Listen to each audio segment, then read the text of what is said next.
उप मुख्यमंत्री श्री अजीत दादा ने महेश तपासे मुख्य प्रवक्ता राष्ट्रवादी शरदचंद्र पवार पक्ष ने आर्थिक श्वेत पत्रिकेची मांग की। महाराष्ट्र सरकार के मुख्यमंत्री श्री अजीत दादा पवार के खिलाफ एक आपातकालीन स्थिति सृजित हुई है। श्री महेश तपासे जो राष्ट्रवादी पक्ष के मुख्य प्रवक्ता है, उन्होंने उप मुख्यमंत्री श्री अजीत दादा पवार से आर्थिक श्वेत पत्रिकेची मांग की है। उन्होंने कहा कि उप मुख्यमंत्री की आर्थिक श्वेत पत्रिका पर पूरी जानकारी दी जाए ताकि सरकारी निर्णयों के प्रति सार्वजनिक को विश्वास हो सके। महाराष्ट्र सरकार के उप मुख्यमंत्री श्री अजीत दादा पवार की आर्थिक श्वेत पत्रिकेची मांग का मुख्य बिंदु यह है कि उनके द्वारा प्रस्तुत किए गए श्वेत पत्रिका में ज्यादा से ज्यादा उदाहरण शामिल हो, रिपीट, और आपके शासकीय निर्णयों पर विश्वास हो सके।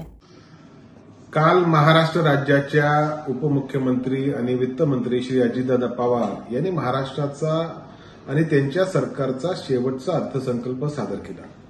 ह्या अर्थसंकल्पातनं 2-3 धक्कादायक गोष्टी समोर आल्या। पहिली गोष्ट म्हणजे आपलं दरडोई उत्पन्न मागच्या वर्षी जे देशाच्या 5व्या स्थानी होतं ते आता 6व्या स्थानी झालेलं आहे, म्हणजे गुजरातपेक्षाही आपण मागे गेलेलो आहोत। ही धक्कादायक बाब समोर आली। दुसरी गोष्ट म्हणजे 7,82,000 कोटीचं कर्ज हे महाराष्ट्राच्या माथ्यावर आहे आणि अर्थसंकल्पाच्या पत्रातनं हे कर्ज कसं कमी होणार त्याच्यावर कुठलंच स्पष्टीकरण सन्माननीय वित्तमंत्र्यांनी दिलेलं नाही। तिसरी गोष्ट त्यांनी घोषणा केली की $1 ट्रिलियन इकॉनॉमी महाराष्ट्राला बनवण्याचं स्वप्न आहे पुढच्या 5 वर्षामध्ये। आनंदाची गोष्ट आहे, महाराष्ट्राचं $1 ट्रिलियन इकॉनॉमी झालीच पाहिजे, आम्ही सहकार्य करू, परंतु नेमकं कशी करणार?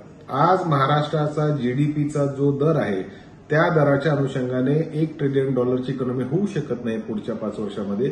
त्याच्यासाठी दुपटीने जीडीपीचा दर वाढला पाहिजे हे असे अर्थतज्ञ मंडळी जे ते सांगतात। त्याच्यामुळे अर्थमंत्र्यांकडे, अजितदादांकडे महाराष्ट्राचा जीडीपी वाढवण्यासाठी कुठली जादूची कांडी आहे हे देखील त्यांनी सांगायला पाहिजे होतं, ते सांगायला चुकले। आज मी एक पत्र राज्याचे उपमुख्यमंत्री आणि वित्तमंत्री अजितदादा पवारांना लिहितोय। या पत्रामध्ये महाराष्ट्राच्या आर्थिक धोरणांच्या संदर्भामध्ये एक व्हाईट पेपर त्यांनी प्रस्तुत करावा। कर्ज किती, व्याज किती, मुद्दल कशी चुकवली जाते, व्याज कसं चुकवलं जातं आणि $1 ट्रिलियन अर्थव्यवस्था करण्यासाठी तुमच्याकडे नेमकं ठोस उपाययोजना काय?